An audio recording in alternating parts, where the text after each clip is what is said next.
growing up in the 80s and 90s, and then, the NBA transitioning into today, right? Right. It's like Jordan. How long was he with the Bulls? 14 years? Some shit? Yeah. Ish. How Ish. long Yeah. was Ewing? Whole career. Olajuwon? Whole career. Well, Ewing went to Um, Orlando at the end, I believe, yeah, I mean, but they he all was went such a shell. somewhere. Yeah. But I mean, yeah, I mean, their whole career, pretty Right. much. Right. Barkley wasn't. He kind of split time.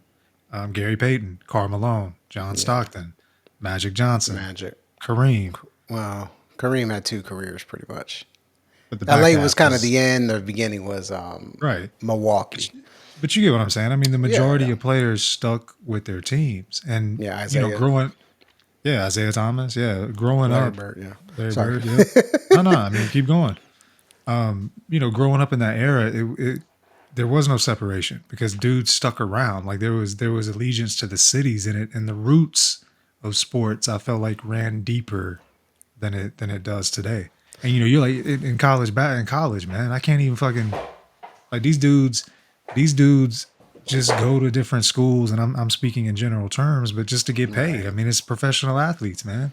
So yeah, I think that matters. You know what I mean? Like, It does matter. I mean, the athlete of today is of a different mindset than the athlete of yesterday. And I think there's a plethora of reasons, which I'm sure we're going to get into today, because that's what this podcast is about. But like, it's just changed so much, and I think that ties into the title of this particular episode. But like, the people you were speaking of, those players that you were speaking of, the allegiance to the team, money kind of fucked that up, man. In my opinion, yeah, like, you know, because when you're so a lot of those guys had second job when we're talking about like back in the day, like 60s and 70s stuff. I mean, shit, the NBA was almost irrelevant. It almost went away in that, what was it, before Magic came in, so these guys, it wasn't about money. It was about legacy. It was about pride. It was about, I love to play this game. And then at right. some point it switched to, well, how much money can I get? What endorsements can I get? And Yeah, and who opened up that can of worms? I mean, I well, feel I well, feel that's like a yeah, good there were question. That's a good iterations. question, because who are you thinking? Oh, I mean, I think it was Mike by far. Like, Okay. Okay. Yeah. yeah, I mean Yeah. the shoe, the player wore the shoe before Mike, right? The player was the shoe after Mike, right? Like he Yeah. became the shoe, and I mean, I think when you're comparing Mike and LeBron, I think unequivocally most people will say those are the top two, right? Right. Kobe definitely can throw him in the mix, maybe Yeah. Kareem. And You want some to of the make the big, big yeah, name some of the bigger argument, guys, yeah. But but for the most ultimately part, it's a LeBron Jordan conversation, pretty right? much. Yep. And I think we'll get into this, and I think Kobe is a hybrid of them both, right? I think Kobe, like, if you look at like H2O, Yeah. he's the H, and LeBron and Mike are the O's. You know what I'm saying? Right. But yeah, man, LeBron, Mike, who's better? Like, I want to talk about this purely from a basketball sense because I'm Okay. curious to hear what you have to say.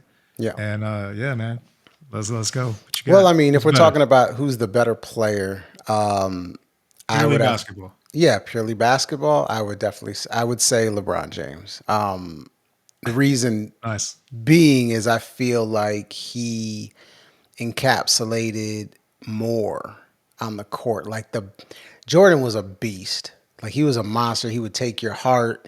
He would. He was one of those guys that just refused to lose.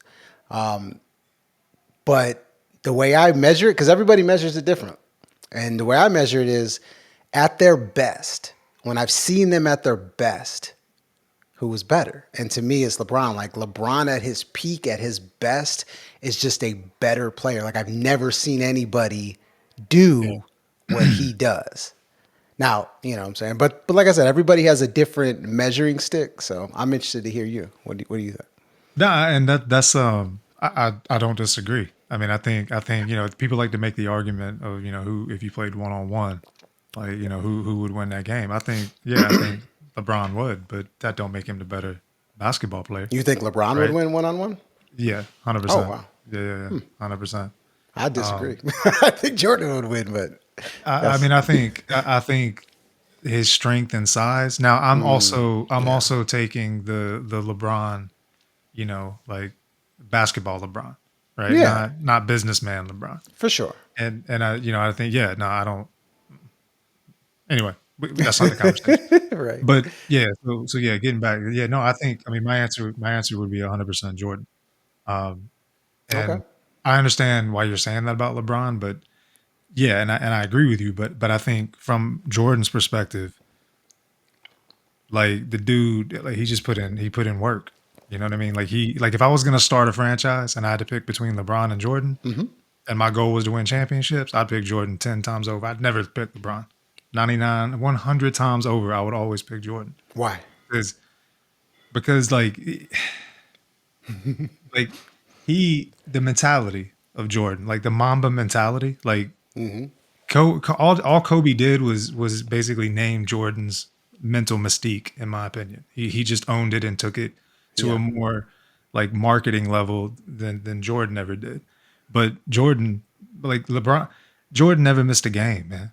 Like that's not even like you can't even fathom that in the 2020s NBA, right? No, you cannot.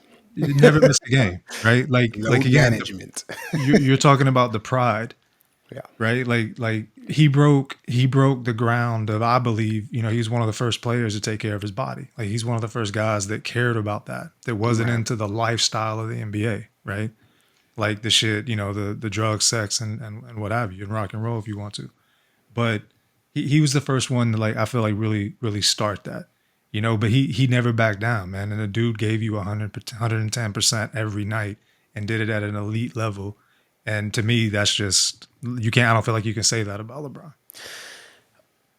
Okay. So what I will say to that, and I don't disagree with anything you said about Jordan, because Jordan is a killer. His mentality is definitely different than LeBron's, and I wouldn't say necessarily better, just different. So if I'm Different, starting a 100% agree. franchise, right? I'm starting a franchise, right? I got a couple billions. I'm gonna go ahead and buy the new Las Vegas NBA team, and I want to start a franchise, and I got LeBron James and I got Michael Jordan there. I'm gonna take LeBron James every day for a few different reasons. Number one, I know that this man, from a character standpoint and a value standpoint, is going to be better for my franchise than Mike. I know that he is going to take care of his body and probably be the face of my franchise for the next 20 plus years, unless he leaves and goes somewhere else, which that's today's NBA athlete. And I know that, right? And I know that whatever team I put around LeBron, he can adapt. Whereas with Mike, the team has to be focused on him.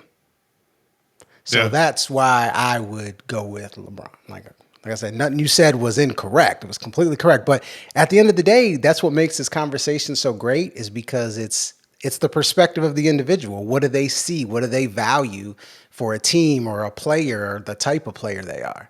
Yeah. Yeah. If I got one game that I have to win, who am I putting whose hands am I putting the ball in? Michael Jordan's. 100%. Yeah. I would never Well, deny that. But for the long haul, for the overall, the macro perspective, I'd take LeBron.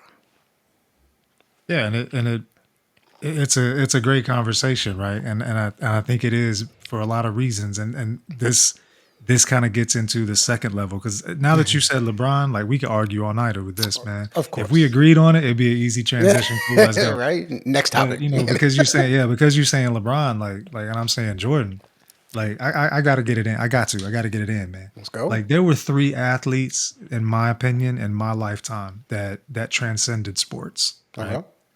Number one was Tyson. Oh, Transcended sports. Like, yes. transcended sports. That motherfucker was like, I mean, Yeah. it was just must see TV to watch a minute and 30 seconds of boxing. Right. Right. Yep. And, the second one was Mike. Yeah. The third one was Tiger Woods. Right, Okay. in my opinion. Like, those three guys transcended sports. Why is that important? Because LeBron's not on the list. right? Okay. Like LeBron was a yes. He was dude. That guy from what, eighth grade was crowned the king. Like that guy, so many He probably crowned expectations. himself. Yeah, so many expectations were put on that dude's back. But I mean, this Right. guy was dad. I remember dubbed, top number one pick like when he was 16 years old. Like Yeah. he was a junior in high school, a sophomore in high school or some Prodigy. shit. Yeah. Phenom. Yeah, Yep. like I remember reading about this, and it's like, no way, this dude's gonna be able to fucking meet that level of expectation, Right. and he did. But he did it in such a fucking intelligent way.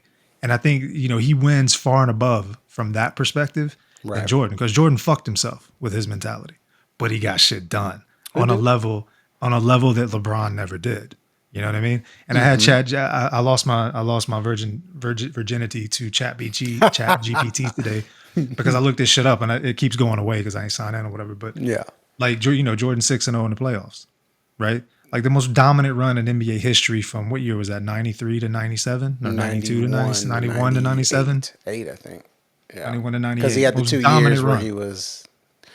Yeah. It was. Yeah. Okay. I give you that. Most dominant run, right? Like, yeah, LeBron's had a dominant run, but he's like what, 4-10 or some shit in finals. I don't know. I can't remember. This is I think why I it's had my four and Chat nine, GPT. I believe. Four and Yeah. nine in Something finals. like that. Jordan 6-0 in finals.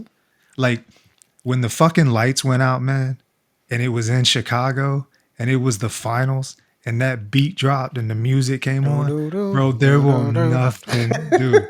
There won't nothing better than that, man. Like I've never, and again, I was a kid, Yeah. and a lot of that has to do with the nostalgia of it. But Yes.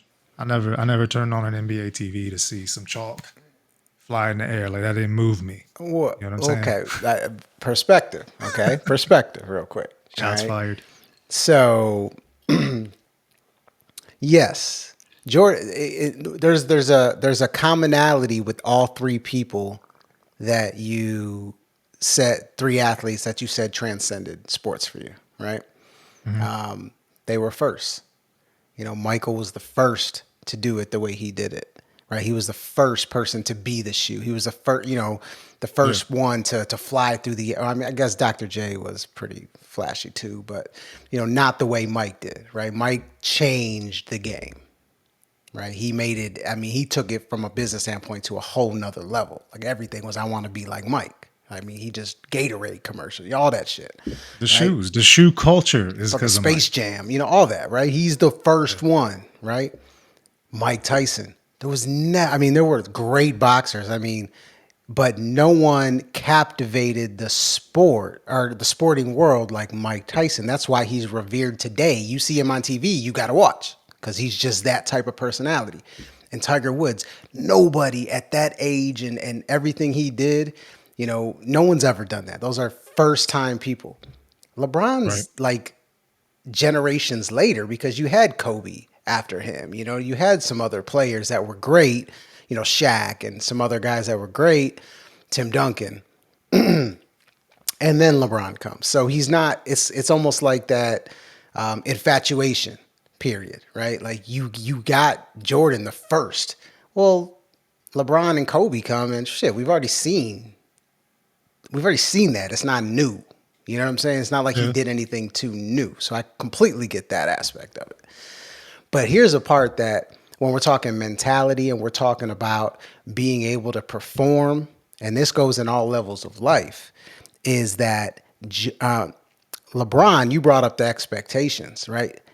Jordan never had expectations like that. Jordan didn't have social media to deal with. Jordan didn't have everything he said or did completely broken down by every radio host, every person on Twitter, all over the place. His life in the spotlight, none of that shit. And we know Jordan has some skeletons in his closet. You know what I'm saying? How would he have dealt with that? And I'm not saying he wouldn't have, because everything about his mentality says he would have been fine. But like, it's a whole different world that LeBron's had to deal with compared to Jordan. So I think that has to be taken into account. And the way he's done it without really having any, like the worst thing he did was leave Cleveland on national television with the decision. Like the worst thing he's done in his entire career. Yeah. No, yeah, 100%. I And would say, go ahead. go ahead No, I before would you say, lose it. like, I would say if LeBron wasn't, what was his record in the finals? 4-9, Yeah. 4-10, some Mhm. shit. If he hadn't have done that, like he would be in Jordan there, but he didn't. He didn't Jordan hard enough, which Well, I think, which is my biggest, which is my biggest complaint about LeBron. Like, yeah, he mentality wise and playing the game, he has far surpassed Jordan, 100%. Jordan was weak as fuck in that area, and I want to get into that, right? But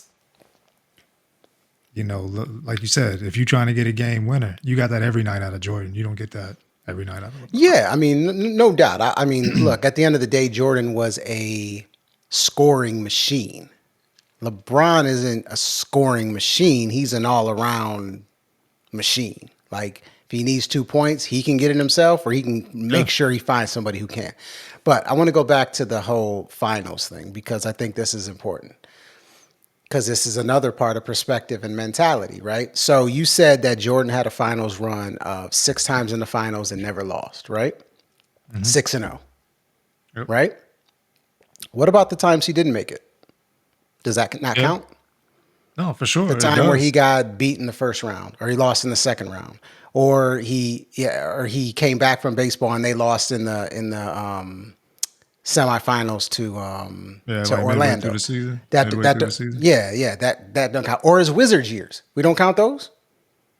That doesn't count. Yeah, yeah, for sure. So Yeah, all yeah, that counts, he's 6-0 in and the he's still better. finals.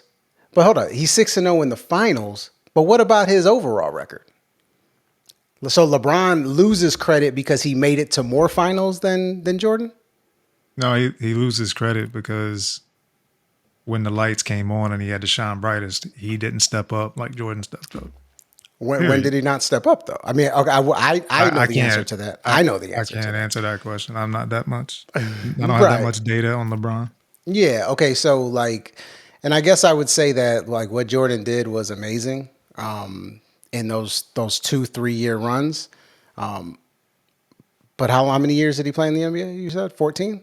No, probably more. Yeah, I 14 don't with know. Chicago, maybe. I Yeah, think he came in the league in 84 and he yeah, played all and the way to 03. But he did have those 2 retirement stints in there. yeah, So, yeah. and this is why the conversation is interesting because yeah, but I would counter with, Jordan was never expected to be Jordan, right? Right. Never was the case. He cut down to JV from his varsity team. Think that ever happened to LeBron? No. LeBron didn't even have to try out, man. He just walked into the gym and he said, "Yeah, you on the team. You are starting point guard, center, whatever. You play whatever you want, Right. LeBron." Jordan didn't have that, right? Hmm. LeBron grew up in Cleveland. Jordan, grew up in Wilmington, South North Carolina, right? Right. So the story of the athlete is different. And to me, like, yeah, what you're saying is true, but LeBron's path enabled him to start that much sooner. What he did with it has been amazing, but he could have accomplished a lot more based on the opportunities that he had in front of him.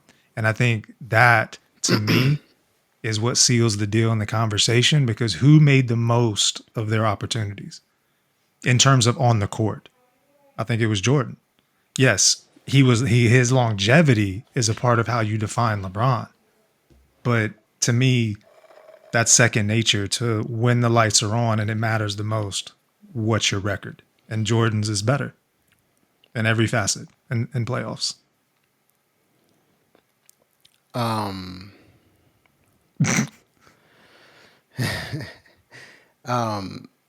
the opportunity part of it, right? Like, and this is just me. I mean, I think we talk a lot about the hurdles and struggles of being healthy in today's society and all those different things, all the things that are working against us, right? Mhm. And that's kind of a big reason on why we do what we do, and try to keep ourselves around like-minded people and things of that nature. When we're talking about LeBron and Jordan,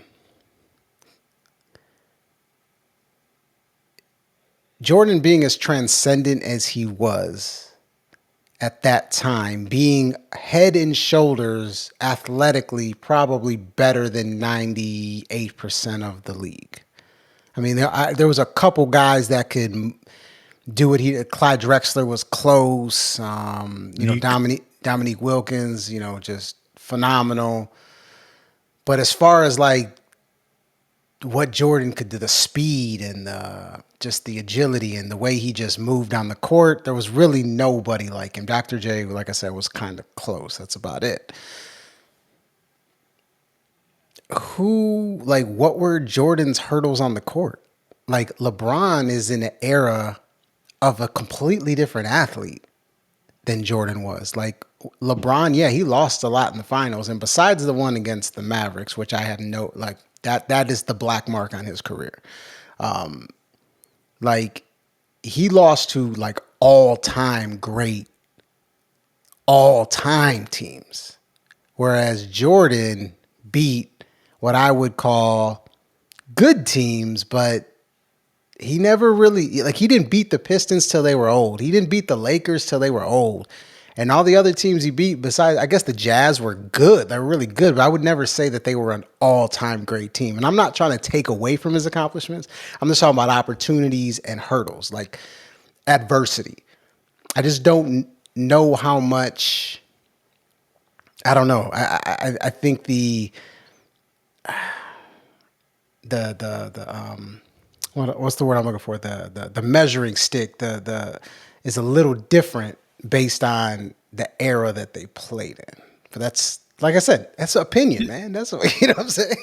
Yeah, I mean, and I hear you, but I think that yeah, you could say that the teams were greater, and that's still subjective, right? Very. But The the game's different, so the right, the game was different. The 80s and 90s NBA, a 2023 average NBA player put on the court with a 80s and 90s NBA team, he would get destroyed. He'd who get would? manhandled. Not the kid from the 20s. Not in because of skills, but because the physicality of the game was so different back then than it is today. 100%. And it would be interesting to see how long LeBron's career would be in the way the game was played back then versus today, in terms of rest and just in terms of everything. And again, for me, admittedly, I'm Jordan's story is more relatable than LeBron's, and I think that has a lot to do with it as well, right? We're all human. We all think of things and judge things based on our past experiences. And Jordan came from nothing, right? He's the classic come up, came from nothing, Yeah. right? He wasn't the prodigy. Went to North Carolina, tutored by Dean Smith. You know, had great parents that set him up. Walked into a piece of shit Chicago organization, right? Changed it around. Took him however many years, formulated a team, found his groove, won 6 championships, walks off. Like, just it's just a dope fucking story versus LeBron, 6'8", beast, 6'10", however fucking tall he is, 200 and what, 48 pounds, 60 pounds, can run, jump, dribble, shoot, fade away, everything. I mean, the fuck? That's not special. I don't nobody give a fuck about that. Like, you just genetically good, bro. You just got blessed by God. Like, the fuck? Like, that doesn't, I'm not saying he doesn't put in the work. And I'm Right. not, please, that's not what I'm saying. Anybody at that level, and especially his level, I would argue he puts in more work than Jordan ever did. And we need to talk about this, like, Yeah. stat, right? Like, LeBron is a better man. He's a better human. He's a better businessman. He understood the game better and he executed better in that regard, right? 100%. But Jordan, man, like, he came up out of nothing and took the world by storm, and just transcended everything. And to me, like, that's just, I don't know, man. He did that because he was 6-0. I don't give a fuck who he played against. He did it for that reason. You know what I mean? Like, back then, and I think this is again a huge part of the story and why it's interesting we disagree, because when you watched him, you didn't know that. I didn't know, I mean, yeah, I wasn't thinking about the Lakers teams and the Pistons teams and all that shit It was just Mike did shit that you wish you could do, you know? And you coupled that with the drink, and you coupled that with the shoes, and you coupled that with the way he dominated, and you coupled that with when, like when he got sick in that game and they show him on the sideline and he's dying, right? And the dude just pulled it together. It wasn't about the money at that point. That's like one of the biggest fucking arguments against LeBron, right? Is the fact that, he might be, he a little soft, but he's not. But that's the perception. You ain't ever think that about Jordan, huh? And so, the hardcore working people, the people that are out there doing their fucking thing and hard labor, 40 hours, whatever, to get mediocre checks, this motherfucker didn't give a fuck. He was doing that same behavior, and that shit's highly relatable. And I don't think LeBron does it for people. That was good. So I think that's a big piece of it on the Jordan part too. Yeah. No, I mean, look, I would never say anything negative or disparaging on Jordan's story, right? But I do want to add a little context to LeBron's story. Like LeBron grew up, he came from nothing. He did not have it. His dad was not in the picture. He grew up in the projects of Akron, Ohio, and he was not a prodigy from birth. When he started playing basketball, and he had a growth spurt from like eighth to ninth grade, and he started to really figure out, wow, this is something I could do, and obviously his physical attributes have helped him. Of course, he's a freak of fucking nature, like straight up, Freak. a freak of nature. But the work he had to put in to take a 6'8" body, 250-pound body, and be a point guard and be able to see the court and see levels, within the defense and all those different things. And he's got a photograph, all these different things that go along with it. And to get his body in conditioning, to be that big, run that fast, jump that high, and never have a major injury in 20 something years, that's work.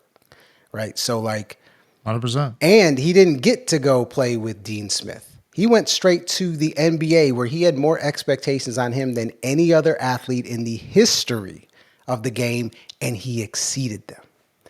And he went to one of the worst franchises in NBA history, in Cleveland, Very who similar. Yeah. was so bad that they created a rule for their old owner, because he kept trading all their draft picks. They had to make a rule for him that they call it the step-in rule. You can't trade 2 first-round picks 2 years in a row. Like, that's how bad the franchise was, and his hometown at that. So all those expectations, and he has been able to exceed them.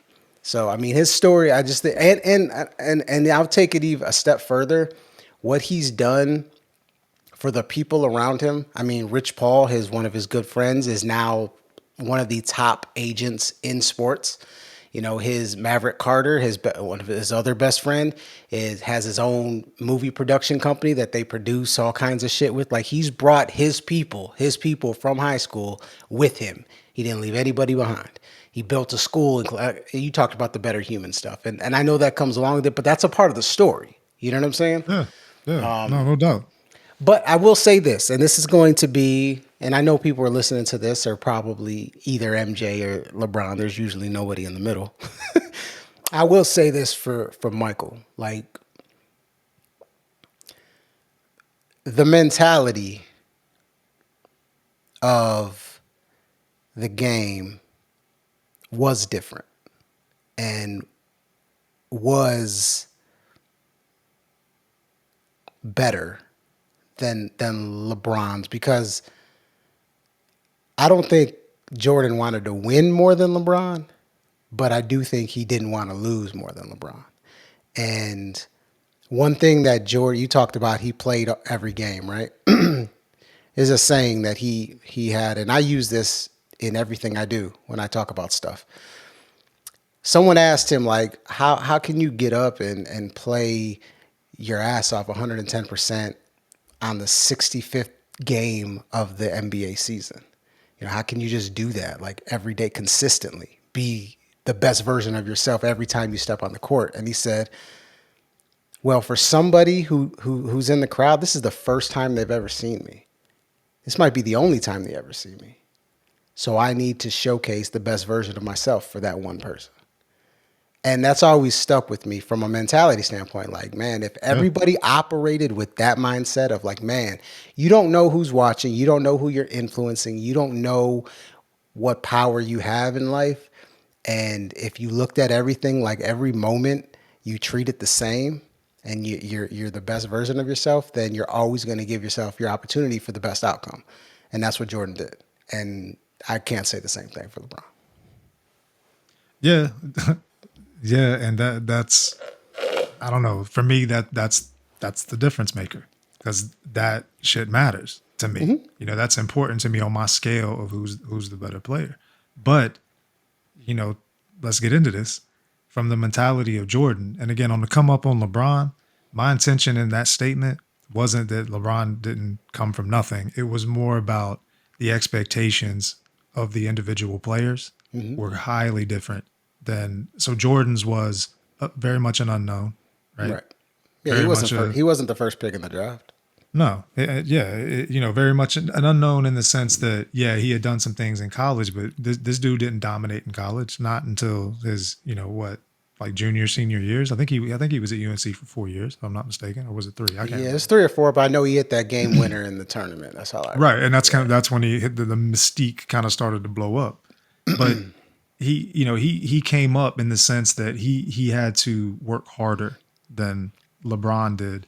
And what I mean by that is not that LeBron didn't put in work, but yeah, when you're 6'8" and you're 250 and you're gifted and you have all these skills and abilities, you can put more work and focus into the shit that you're talking about, right? Like he at 6'8", 250, you've got to do more to maintain your body or you're gonna flake out, right? Than somebody who's 6'4" and 190, right? So, yeah, that's why he was the better player in that regard, because he did more with what he was given, because he understood the amount of work he had to put into fueling his body, the nutrition, taking care of himself, all those things, right? He got that. But Jordan, Jordan did shit different. Like to your point, he just did shit different. He did shit that was for the love of the game. And again, that to me, that also separates the two, and why I give it to LeBron, I give it to Jordan over LeBron. But I wanted to say that, man, it's not about disrespecting LeBron's upbringing and where he came Right. from. It was more about the story of who, in the perception of most people, who was the underdog. And it was never LeBron. I mean, not in terms of when society met him. I'm not talking 9-year-old LeBron. I'm not talking 14-year-old LeBron. I'm talking about LeBron coming out of high school, going into the NBA, all eyes on you. Completely different story than Jordan. But let's get into this. So Jordan, right? Think you'd agree. He very much he had a mentality of, he used everything as a slight, right? You disrespect me, I'm going to make you pay for it, Right. right? Yep. That was his competitive edge. That, he said that to the kid. And again, what the fuck do I know? He said that to the kid. Was it true? Yeah. But what did he do to fuel that? He took everything as a slight. Everything was negative to him. He digged and would dig on you and dig on you. And how fucking exhausting is that, bro? You know what I'm saying? Yeah. And that is where Jordan, in my opinion, like that was the weakest point of his overall game, was his mentality. Yes, he had the mentality of I'm unstoppable, but the way he fueled his mentality was absolute shit. Yeah. No, I mean, anyone who's watched the Last Dance, is that what it's called? The Last Dance, the documentary, Yeah. can see the flaws in Michael. And I don't hold these things against him because that's what made him great. Like you take those things away, and all of a sudden, we're not sure. We don't know how good he could have been. You know what I mean? I mean, he would have been, I should say. But everybody, I shouldn't say everybody, but I think a lot of people do that though. Like we look for, not necessarily, we don't have to create or manipulate situations to motivate ourselves, but in a way we kind of look for things to get us going, because look, the doldrums of everyday life, let's just think about our lives, right? The fucking day-to-day doldrums. We have to look for things to get us through the fucking day. You know what I mean? Like whether it's, damn, what am I gonna do after work? Or shit, man, we got a podcast, that'll be fun. You know what I'm saying? Or, we got a retreat coming up. We look for little pieces of just what's the word of, man, there's a saying too. It's from a book. It's from a teenage book, but our little piece of, fuck, I can't think of it. Anyways, but yeah, we look for things. You know what I'm saying? We look for things to get us going. So I think he had to create, like, and he talked about it in the documentary. He had to create villains for himself. Not villains, but like just negative situations or things to spark that fucking killer instinct in him. You know what I mean? Or else he would just probably level out, and he didn't want to level out. Well, yeah, and I can tell you from my own experience, I operated in that exact same capacity. I've operated for the majority of my life under that capacity. If you tell me I can't do something, I'm going to prove you wrong, and I'm going to enjoy taking your soul while I do it. Not that I've done that, not that I've done that a lot, Yeah. but like speaking of taking your soul, like you're listening and reading to the Goggins book, right? Yes. Yep. Like Goggins and Jordan are very similar to me in terms of like their mentality, at least early on, you know, like if you know anything about Goggins, like he's aside from the stay hard shit, like everything was a slight to him, right? He was uber competitive. He always wanted to win. He would do anything and everything. And it was very much like Jordan, but he did it to the detriment of himself, right? Like, and he had to get to the point, just like Jordan did. Jordan did it to the detriment of himself. I mean, you bring up the Wizard years. That dude, I mean, that man was exhausted at that point. Had no basketball energy in him. It would come and go. But I mean, he was exhausted at that point. He was exhausted when he won his first three, which is why he went to play for the White Sox, because he needed something new, because he had nothing, he had no anger left in him. He had used up all his fucking anger, right? What a shitty way to live. You know what I mean? And a shitty way to be. And when he came back, it was the same thing. Like at the end of it, you remember, I mean, except this time it was different because the whole Bulls dynasty fell apart at that point. Like he Right. knew it was his last run. So it's like, that fueled him to a certain degree. But yeah, man, I think it's interesting when you sit back and you look at that mentality and how it grinded on him and how it resulted. I mean, he could have won 8 championships in a row if he was more mentally strong, right? Right. Potentially. And, then I think unequivocally, it's not even a conversation at that point if you do some dope ass shit like that. But ultimately, it was his mindset that brought him down. And yes, I do think we do that in our own lives. I do that in mine. But as we transcend and as we grow and as we essentially become better versions of ourselves, that's not the way to be, right? Like that shit fucks you, man. Yeah. It fucks you mentally, it fucks you physically. You can't be balanced, you don't have love, you can't live in harmony. Everything's it's in you. And I'm saying that from my experiences. And now looking at this conversation and looking at a dude like LeBron, like the motherfucker cracked the code. Like all respect in the world, he cracked the fucking code and has used this shit to his advantage, and he's done magnificently with it, right? Yeah. Like just in terms of everything, man, how he takes care of himself. But they both came from the same shit, right? They both dealt with the same type shit.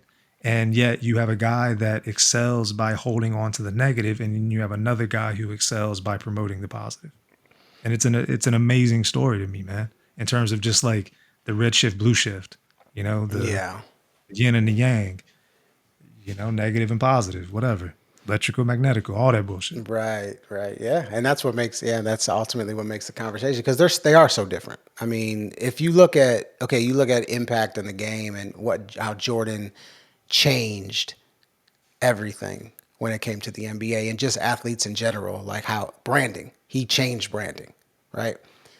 LeBron like operates completely different. He uses a lot of the same things, but like he's made branding a huge, like he's, I don't want to say he put it in front of the game, but it was very much parallel to the game with LeBron. Like Right. everything, he studied, you know, how he talks to the media. He studied, the way he comes off when he does anything. You know what I'm saying? Like he wants to make sure that there's a certain image and brand of him in everything he does. Like he wouldn't. I remember after games, they would offer him Gatorade, or I can't remember if he's Gatorade or Powerade, one of the two. he wouldn't like he would take it and he'd rip the branding off to drink it because he didn't want to be seen, drinking the other thing or whatever.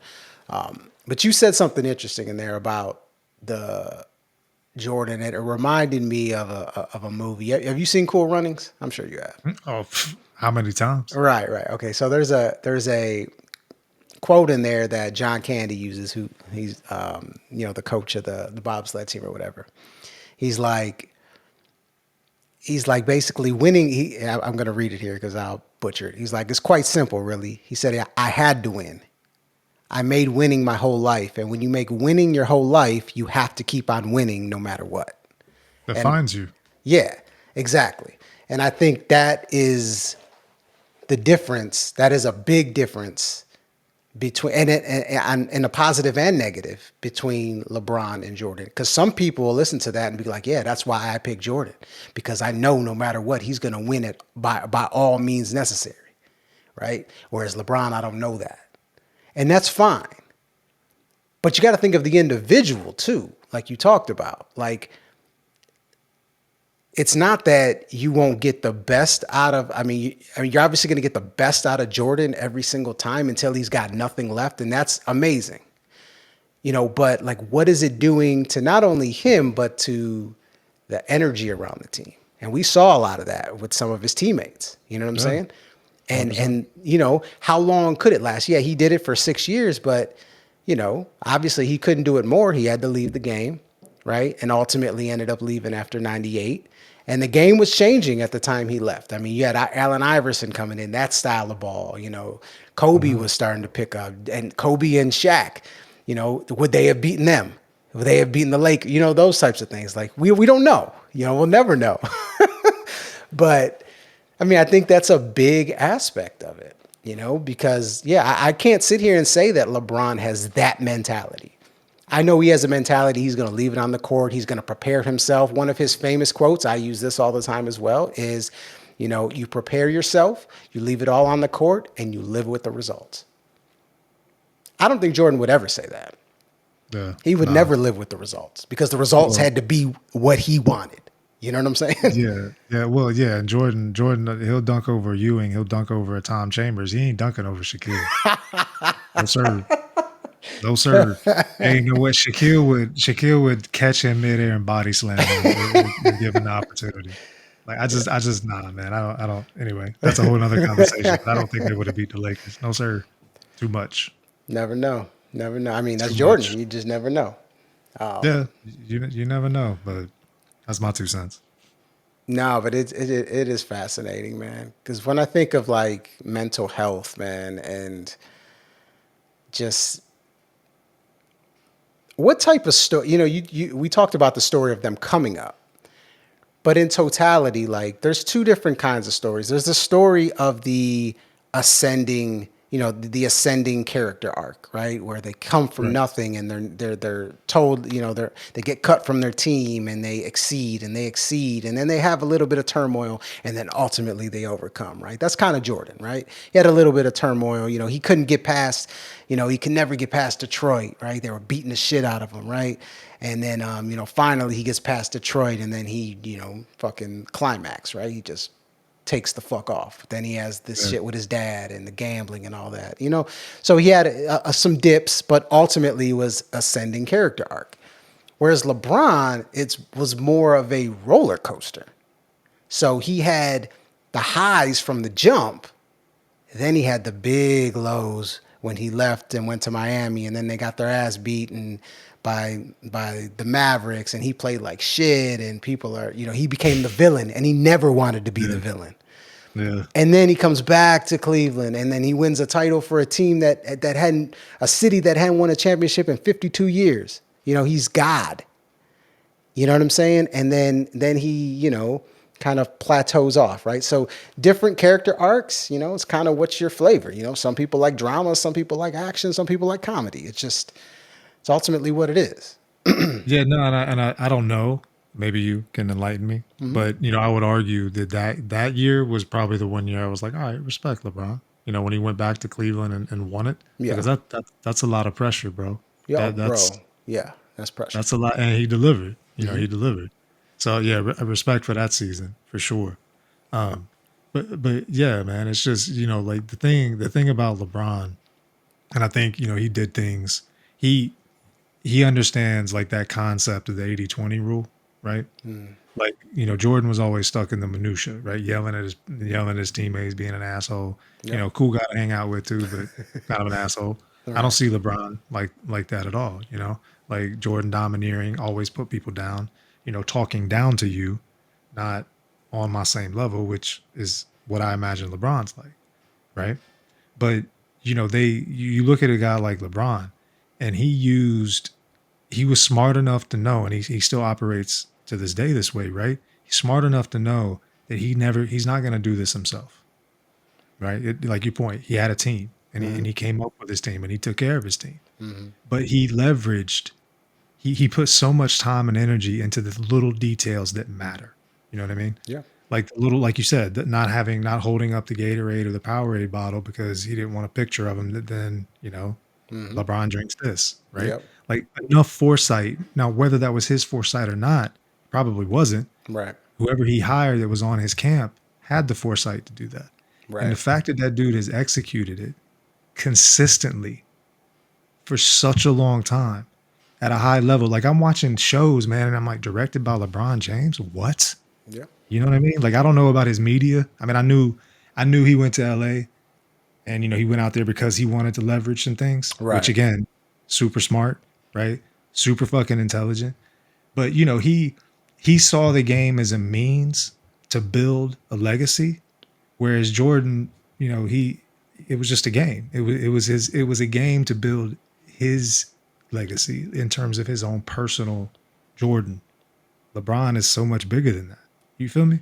Oh yeah. Like, and again, man, I mean, I think it speaks to, and why I think this conversation is so important ultimately is that it speaks to a mindset that's fueled by negativity and a mindset that's fueled by positivity. And I think it's such a relatable story in that regard, because when you look at Jordan's journey, you kind of see what happens. You look at LeBron, he's empowering people, he's taking care of people. He's very charitable dude, right? Super fucking charitable dude, right? Uh, like his strategy and the way he's approached everything has allowed him to become everything that he's become, and he's done it so much quieter than Jordan ever did, right? I Yep. mean, LeBron's LeBron, but he how many people know he has all the things that he has? He's like Shaquille, man. Shaquille owns like 100 businesses or some shit, Yeah. Right. Right. right? Like it's stupid. Shaquille's done it, the same way, very quietly.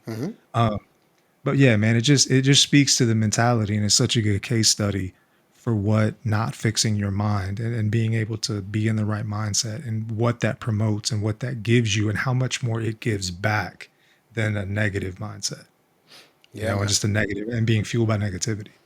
And if you're doing case studies, or you're studying the complexities between, not just between them two, but just them individually, there's so much to dig into. Like everything we talk about being authentic, right? If we were to say who's the most authentic athlete out of the two, I would say Michael Jordan all day. He is who he is. He put himself out there. That's who he is.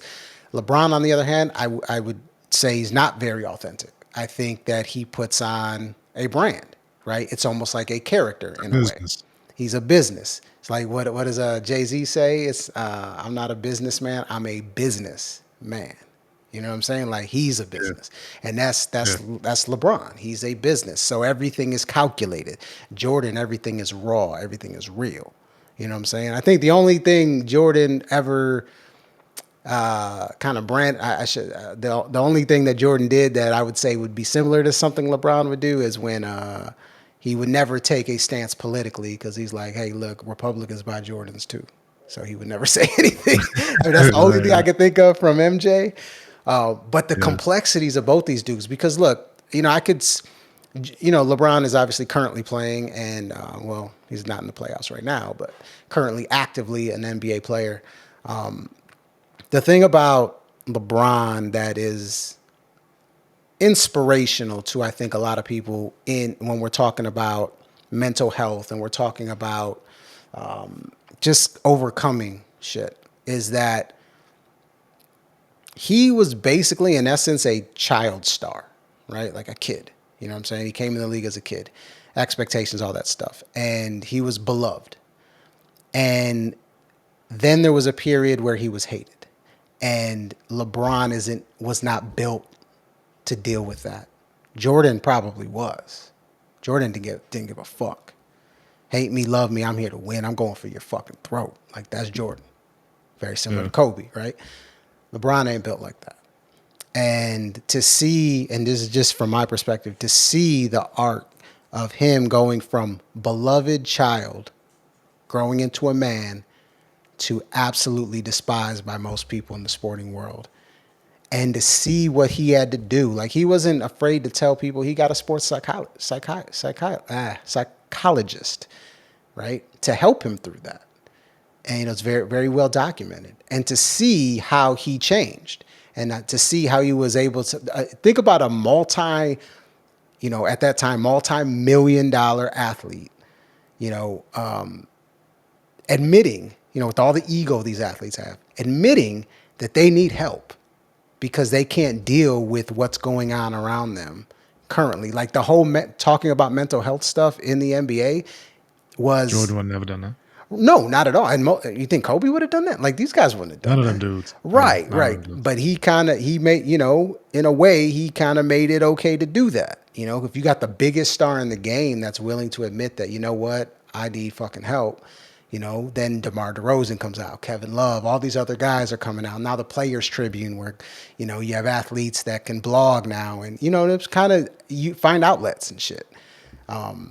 So I think like looking at it from that perspective and just how the complexities of each one of these athletes relate to what we talk about being authentic, about mental health, about the things that athletes actually go through, about the fact that it doesn't matter how much money you make, we're all dealing with shit.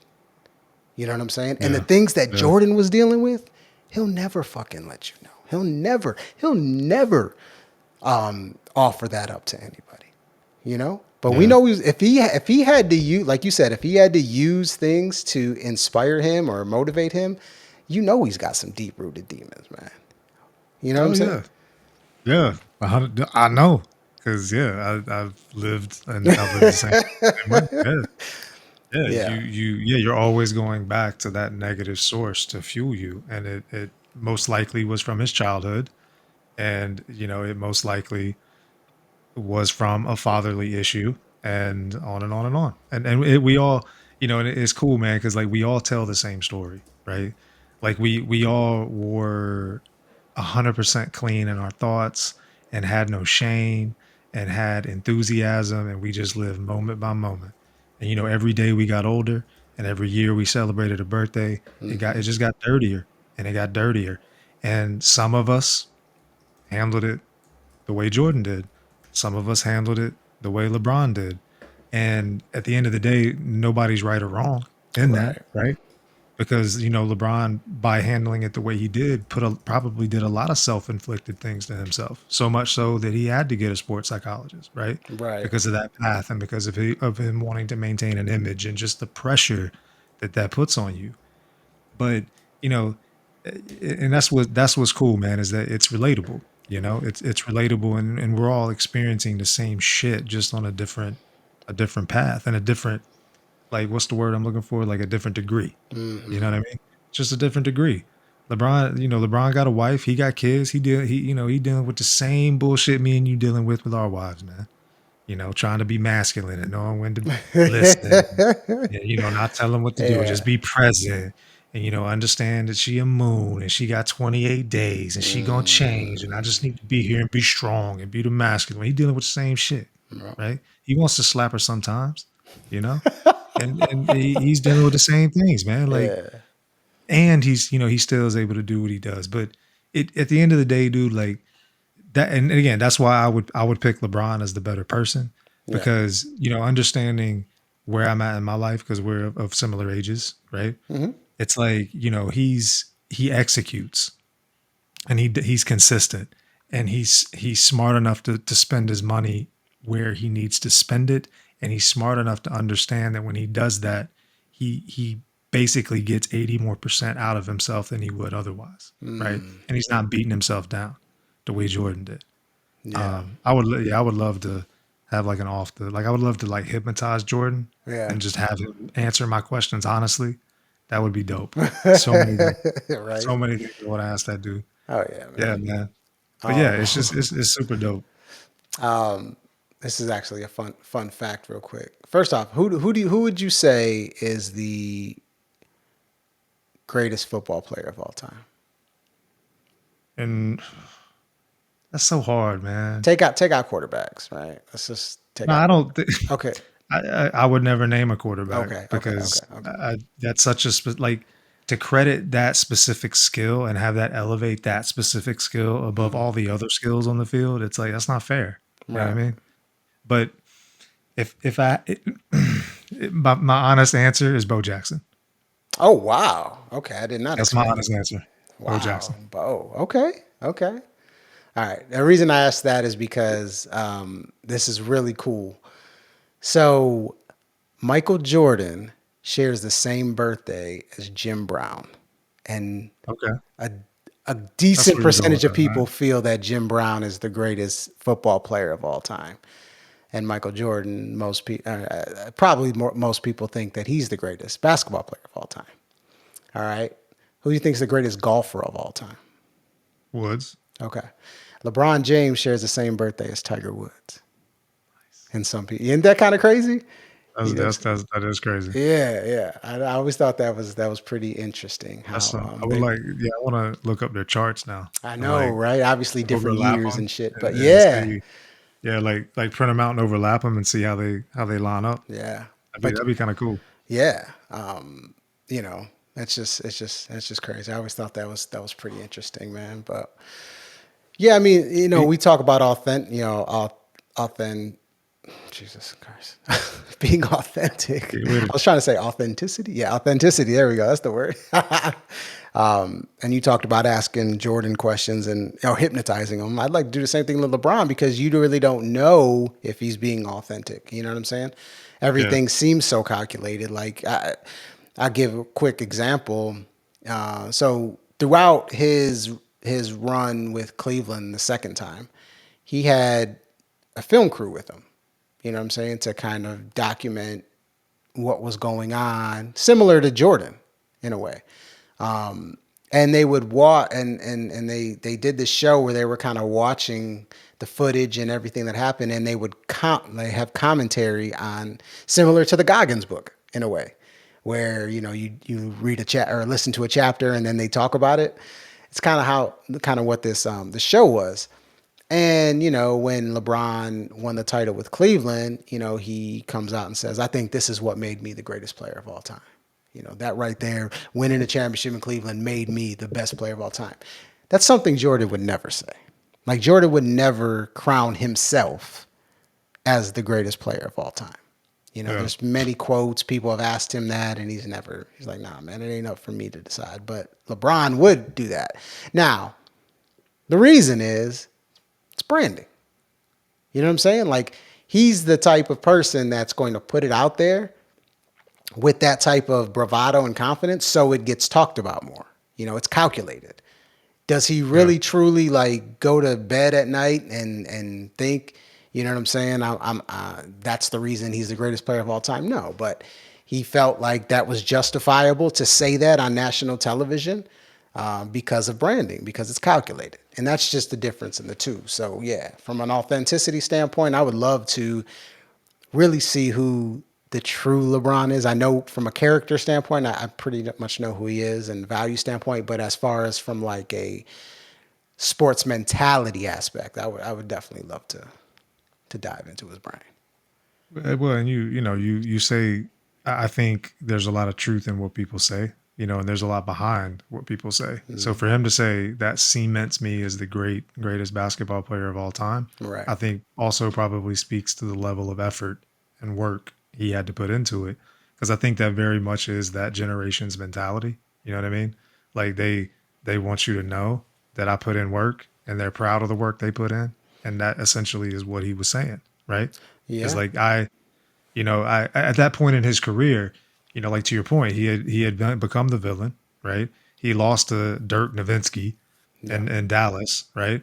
and a shitty finals. And really, like you created the decision to do this, Right. you know? So to put all your eggs in the basket of Cleveland and to be able to execute that, yeah, he went through some shit.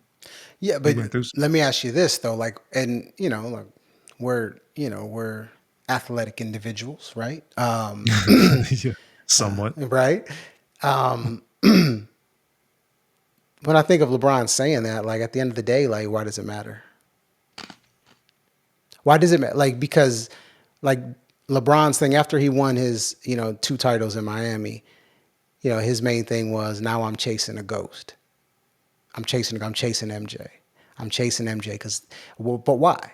Like, what's the, like, we talk about living in the present and being grateful for everything we have and just, being the best version of ourselves.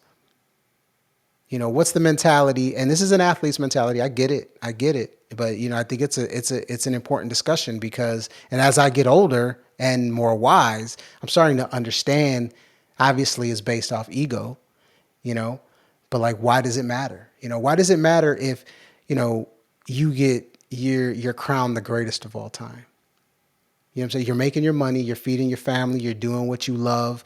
You know what I'm saying? Yeah, no, not many people like to lose, don't get me wrong. But like being considered the greatest of all time or not isn't a win or lose situation, right? It's subjective, number Sure, one. You know what I'm saying? sure. But why does it You're in the matter? conversation, right? Like the fuck, Right. you in the conversation. You know what I'm You saying? heavily were involved in the conversation. Right.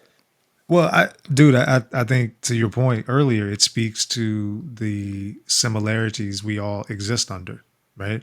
Like I would argue, I have a 19 going on 20-year-old son, and he calls some of the things I say pussy, right?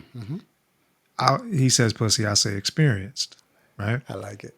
Because because I don't feel the need to prove myself the way you feel like you need to prove yourself. And Right. if you feel like you need to prove yourself, it's because there's a deficiency within you, Mm, right? So we all chase deficiencies within ourselves, and so and on his aspect, it's magnified in a sense of I got to be the greatest of all time in right. basketball. Me, it may be I need to be, this or that, but our deficiencies are what drive our ego in that animalistic form, I think. And, athlete or no athlete, we all are driven by that, like wherever we're deficient, we're going to mask it and we're going to hide it and we're going to work towards achieving something so that I don't have to focus on that. Right. Anything but focusing on my deficiencies. And I think that, people that understand life and the happiness of life understand that by focusing on your deficiencies, you unlock some shit and you realize that, yo, like I'm fucking LeBron James. I ain't got to win no more championships. I ain't got to do shit. I can walk away from this game tomorrow and I'm still the best that ever played. Right. Like at the end of the day, if you are handling your business spiritually and mentally, it don't matter. You're doing it for the right reasons or because that's what you want, not because you have to prove something to somebody. That's interesting. Yeah. Yeah. I would really like to know like what he's compensating for by that being so important. Now, he's that was like I don't even know how many years ago that was, but I don't know where he is at now as far as like a mentality. Maybe he feel like it's already cemented, whatever. But yeah, I'd be interested to know because like yeah, we do that as athletes. Like why is it so important to us to be considered something? Like Floyd Mayweather, calling himself the TBE, right? The best ever. You know what I mean? Like, why is that so important to you? You know what I mean?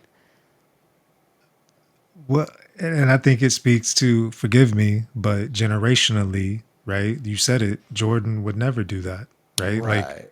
you people, and I'm speaking in such generalities, and I know this, but people like I just feel like back then, because again, we grew up back then. I don't need like if I'm gonna be proclaimed anything, it's not gonna be me that does it because otherwise, what's the point, right? Yes. Like Correct. there's a certain level of pride there that this generation ain't got that pride because it's about becoming something is secondary to what it takes to becoming, right? And that's all they focus on is what do I have to do to get there? And it's not about actually becoming the thing that you want to become. And I'm not saying LeBron didn't do that. I'm just saying in general with people, Yeah. right? Like I feel like this newer generation is more focused on the work or the actions or the dream of it, and not the actual hard work and dedication to the craft. Yeah. It's interesting.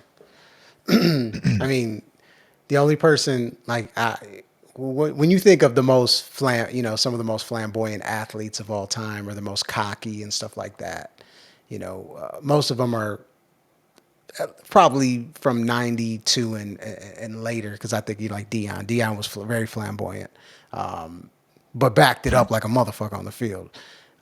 Yeah, You know, Jordan not so much, and then it just kind of the NBA, it just got more and more, and I'm a huge boxing fan, so like I think of Ali, right? Ali was probably the most rambunctious athlete of that time. Even today he's probably the most. I'm the greatest of all time. Nobody could beat me. I'm making songs about it, when he's gonna knock you out and shit. Like, yeah. and he backed that shit up. But when he said it was in a different context than LeBron did, because LeBron said it as a matter of fact. Ali was trying to psych his opponent out. He was trying to sell Right. himself. You know what I'm It saying? was machismo. Yeah. Right. And even Floyd Mayweather, he was a businessman. You know what I mean? And he's the one who brought the millions and millions of dollars. Well, Tyson originally, but Floyd just did it in a different way. But he said it as a matter of fact, but he had the data to back it up. He's like, look, yeah, I'm the best ever. Nobody sells as many pay-per-views as me, blah, blah, blah, blah, blah. He had stats to back him up. But LeBron, it just always felt different. It was almost like he had to convince himself. And I think sometimes from a mental standpoint, we say things to convince ourselves because we have those insecurities. But my question is why, like you talked about, you're in the fucking conversation, bro. Like, what's the insecurity there? Like, it's not like you suck. It's not like you either suck or you're the greatest of all time. You know what I mean? There is a huge middle ground there.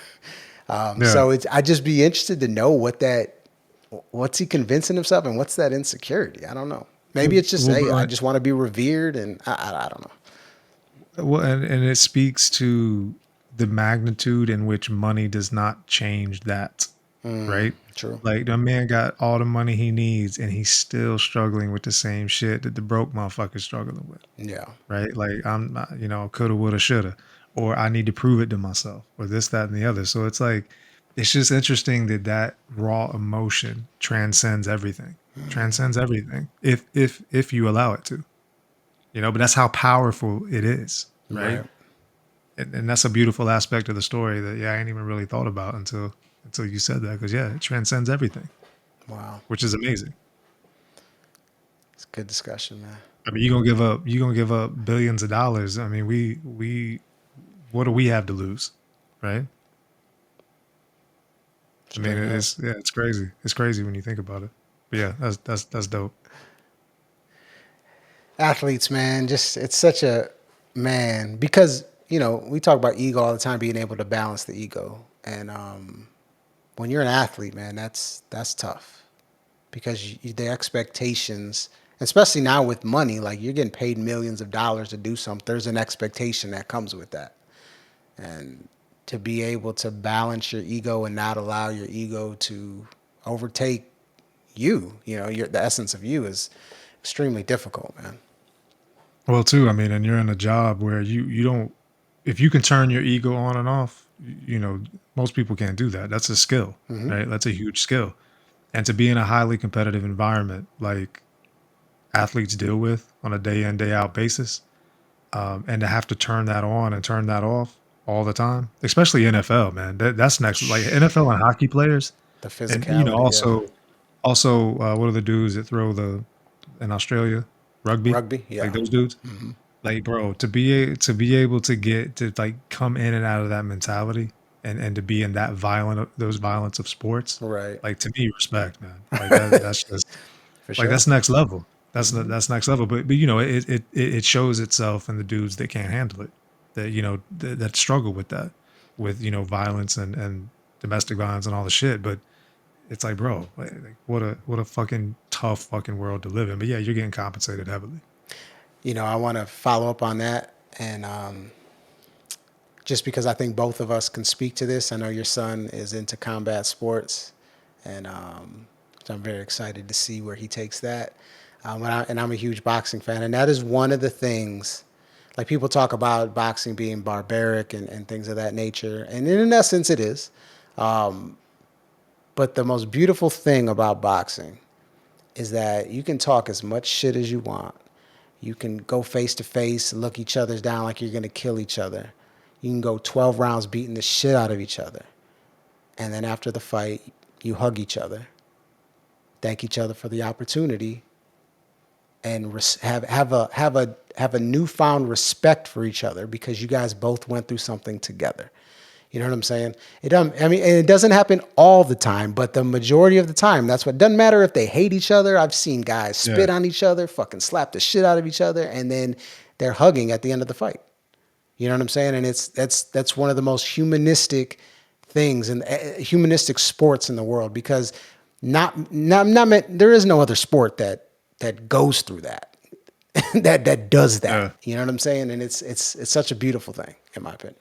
Well, yeah, and you know, to quote Friday, you know, you live to fight another day, right? Truth. Like it's the same mentality, Yeah. man. You know, you're not the raw emotion of anger is not to destroy, right? Like it's not pull a gun out and shoot somebody because that's not that's destroying, right? Like it's the you've got to be a man to take pain, right? Like er,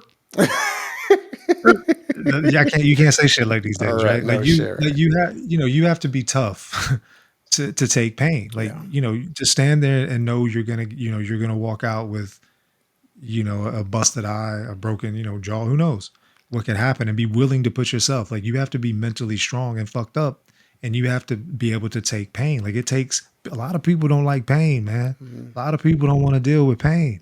And it's like your aversion to pain is the aversion to the gift of pain. Pain is there for you to make a change. Pain is there to make you aware. Pain is there to show you that you need to dig in, look in the mirror, and take some fucking responsibility. That is what the fucking pain is for. And just like emotions, man, like your emotions are a guide to show you what internally may need to be fixed with you, right? Like if you are triggered, if you are angry, you got some shit going on because it shouldn't trigger you. Right. Just like it shouldn't trigger LeBron. Hey man, I'm the greatest champ of all time at this point for this. Right. Really, LeBron? Like, why do you feel the need to say that, man? Like, Yeah. what's really going on? And there's something going on there. Yep. You know, yeah, and it would be dope as fuck to see it, man. Right. But yeah. Maybe in his book when he's like Generations. 80 years old or something. He's gonna write an interview. An interview. And he's 80. Well, shit, man. What do we got? What do we got next? What do we got next episode, man? I mean, I gotta look that up. Shit.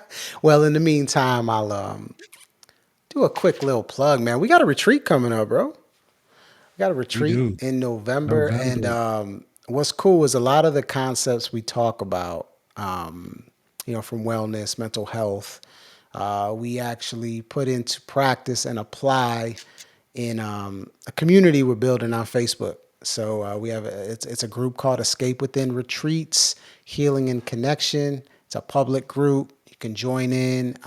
We do weekly meditations, uh, tarot, intuitive readings once a month, Reiki once a month, yoga once a month, and then we also do webinars where we talk about different topics, kind of not necessarily podcast style, more community style, because it's going to be private within a Zoom link. So if you're interested in any of that, growing, becoming the best version of yourself, definitely join that group. And then it also funnels up to the retreat that we're going to have in November, where, man, we got a lot of things planned. It's going to be an amazing time. It'll be our fourth retreat, and everyone they get better every single time. So if you're interested in that, reach out to us, either through the podcast or join the group. You know what I'm saying? Yeah, man. And you know what I love about our group is authentic, It's a tough one, right? the authenticness Yeah, there you of go. the group because yeah, man. I mean, just even I was telling Joanna this shit the other night, man. Like just doing this podcast, has me thinking just like in that LeBron way, right? Like if somebody watching right now, and Mm, if they see me and they're like, this dude over there talking about authenticated stuff, look how he's behaving. You know what I mean? So it's like a level of responsibility, but it's been good because again, man. I mean, to my point, like we are seven individuals that are on a journey, right? And we're on the journey that we're on. If you're ahead of us, we're probably not the group for you, right? Because we're where we're at, right? right. But we've all transcended some shit, and we all understand some shit on a different level. And when you get a like-minded group of people together that don't carry judgment and understand, and again, I think this is an aspect of the fighter, right? Fighters understand what fighters have to go through. Hmm. And like you said, at the end of the day, yeah, I want to punch your face off, but when it's all over, I respect you because you put in the same amount of work I did, and there could be nothing but respect for that. For And sure. it's true in this community as well. Like there's no judgment. It's just acceptance because I guarantee you we've all been there. Like I'm reading a book now, man, called 2X to 10X. And I stopped playing video games 4 weeks ago. I ain't touched a video game in a month. And that was a big issue for me. And I've 10x'd simply by making that one decision to put down the video games because I understood, number one, what a time waster that was. Number two, mentally what it did to me in terms of just hiding from the things that I know I need to work on, right? And I'd already 10x probably 3 times in the past 7 years, but this is different, right? And it's like when you put that time and energy into yourself, and you really take responsibility for your life, and you start to understand that it's not about what's happening to you, it's about your mentality about what's happening to you, and you open up that book. Bro, we've all opened up that book. And when you come to the retreat, you open that book up on some level.